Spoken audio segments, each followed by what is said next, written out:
Hey, what's up? This is Martha D. Staub with That Hashtag Show, and today I'm reviewing episode 4 of Lower Decks. Alright, so here we are, episode 4, and this one is really good. It actually feels like an old TNG Deep Space Nine Voyager type of episode where we have another ship from the Federation come in and help the current team and crew with a specific task at hand. And this week, the USS Merced comes into the picture and we meet Captain Durango, and they're on a special mission to get this special preservation ship back into the hands of the Federation, because on this ship, this is like a really old decrepit ship with an old mummified crew that had terraforming technology on this ship. So wherever this group of people were going, they were going to make themselves a whole new world to live on. So delicate precision is super important. And of course, Ensign Mariner's in the briefing room where all this is being explained, and she's yawning the entire time. And Captain Durango sees that Captain Freeman is not being respected by her own crew, and then there goes forth the trajectory of this week's episode. So we see the one-on-one conflict between Captain Freeman and Ensign Mariner, and it gets pretty aggressive. I mean, obviously Captain Freeman's pissed. She's being,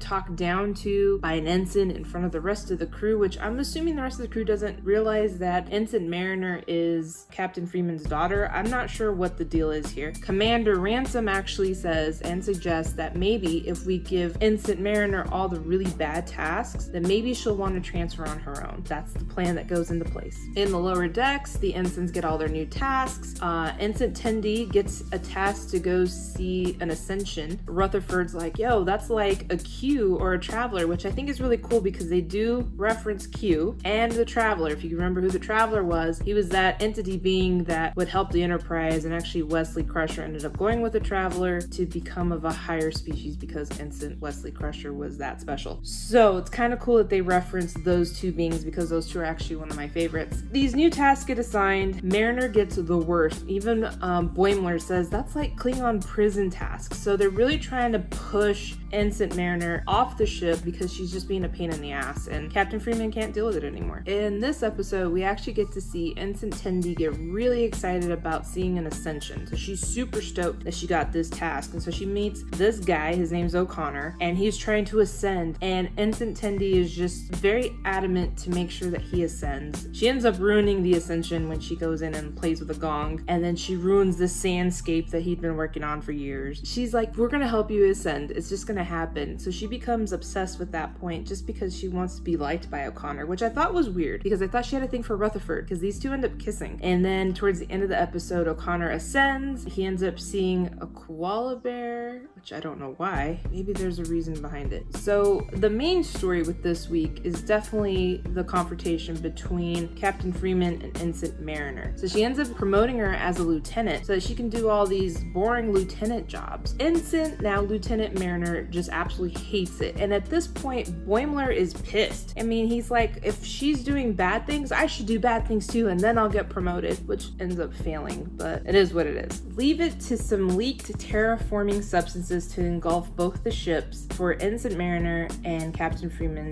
to get together and save both ships at the same time. And I really like the fact that they worked well together. At the end of it, they ended up receiving a medal from Starfleet. And of course, Ensign Mariner has to mess it up. Instead of being graciously happy that they're getting a medal, she makes fun of the Admiral because he keeps saying sensors, and then that ruins the entire thing, and then boom, she's busted back down to an ensign. So this was a fun episode. I love the development between the two. We get to see them actually interact as mother-daughter. Not only did we get to see Ensign Mariner really get beat down, but she called her mom a dick. Like, she read through what Captain Freeman was doing, and the fact that she flat out called her a dick, that was being super sarcastic with the live long and prosper stuff, it was just really pushing the envelope, but we got to see the development between these characters, which I totally loved. So here's a couple of fun facts I picked up from this show. Captain Freeman looks longingly off into space in the captain's ready room. Every captain in Starfleet in all the Star Trek shows have done this. It's symbolic, it's important, so I'm glad that she did it as well. Another thing that I caught was Commander Ransom